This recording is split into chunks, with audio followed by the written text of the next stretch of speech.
Now, this is the part of the day when I usually say, let me introduce you to, and it's usually some interesting person that you should know. In this case, I'm introducing you to a building, an institution, one that you may have known over years and years and years in downtown Phoenix as Monroe School.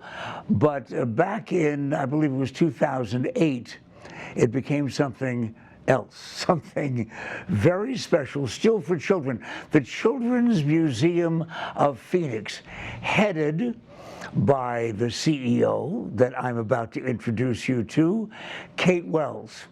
And Kate, congratulations. My understanding is that the Children's Museum of Phoenix is now considered among the top 3 children's museums in the country, right? It is, yes, and thanks for having me, Pat. Children's museums are loved in communities all over the country, and we definitely have one of the best ones in the U.S. right here in our own hometown.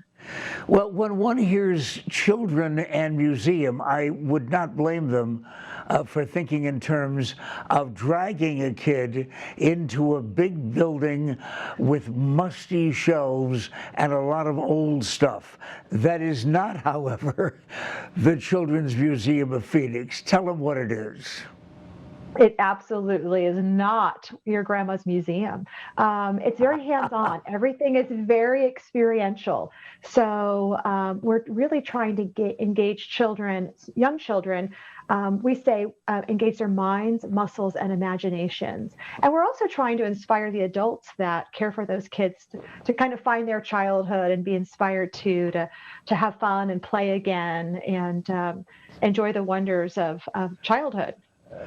Well, enjoying the wonders of childhood and being in a museum usually means, don't touch that. No, don't touch that. You really encourage touching, don't you?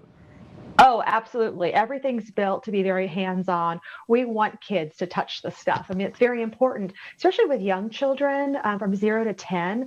Everything that they touch with their hands, they learn in their minds. So as charming as computers can be, kids getting messy and trying things out and working with other children, pushing down a pile of blocks or climbing up a ladder. Those things are really important for kids, and those help scaffold all of the learning that they'll do in the rest of their life.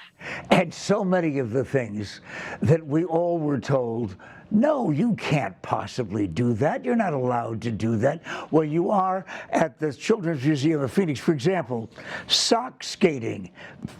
Yeah. Gliding, slipping, sliding on a slippery surface. What? You're going to fall off those skates? No, you're in your socks. But get this. You were always told, no, you can't paint that, you can't paint that. Well, you can paint an Alfa Romeo automobile at the Children's Museum of Phoenix. Now, this is now all outside, right? It is, yeah. We've made a big change to accommodate the COVID pandemic. And so rather than be in our beautiful 1911 historic school, we have opened up 100% outside. So we have about 35,000 square feet of very experiential, like hands-on, bodies-on exhibits that are outside. And so everything is, still very hands-on and fun, but very safe while we're trying to get through this pandemic, right? Listen, if I promise not to tell the kids that may be watching now that this isn't just fun, it's also a learning experience, please pursue that.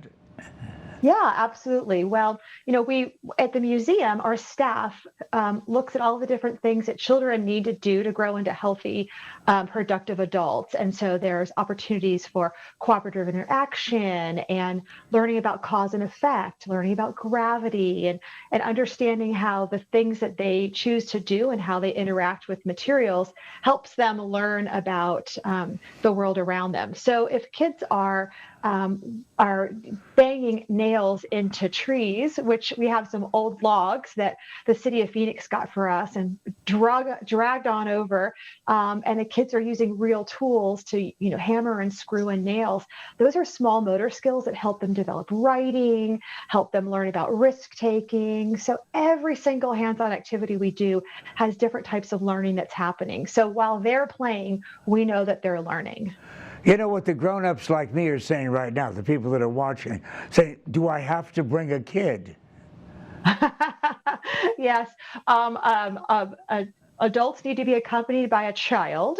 So there are no unaccompanied adults allowed, which is kind of the opposite of many businesses. But yeah, our focus is 0 to 10-year-olds, although kids of all ages have fun. So I encourage you, if you don't have a young person in your immediate vicinity, to borrow a niece or a cousin or a neighbor and come on down.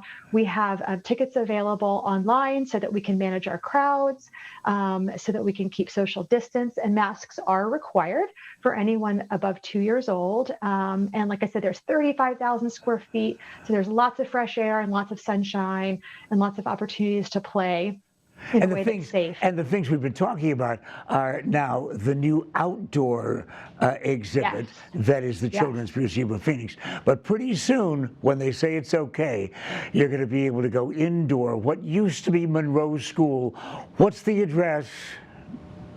It's 215 North 7th Street. So it's on the southeast corner of 7th Street and Van Buren in the beautiful historic Monroe School. And we're super excited that in March, we'll be having our annual Sandcastle Building Festival, which is going to be a great outdoor festival for families to attend. And then this summer, we're going to be bringing our first ever traveling exhibit to Phoenix. It's Very Eric Carle. Eric Carle is a very loved children's author and an illustrator, and we're going to be bringing a traveling exhibit to town starting in June. So you can't miss it. We're excited about what the future looks like. Roll the windows down in your car. You'll hear the giggles of all the kids and the grown-ups attending the Children's Museum of Phoenix. Thank you. Thank you. Thank you.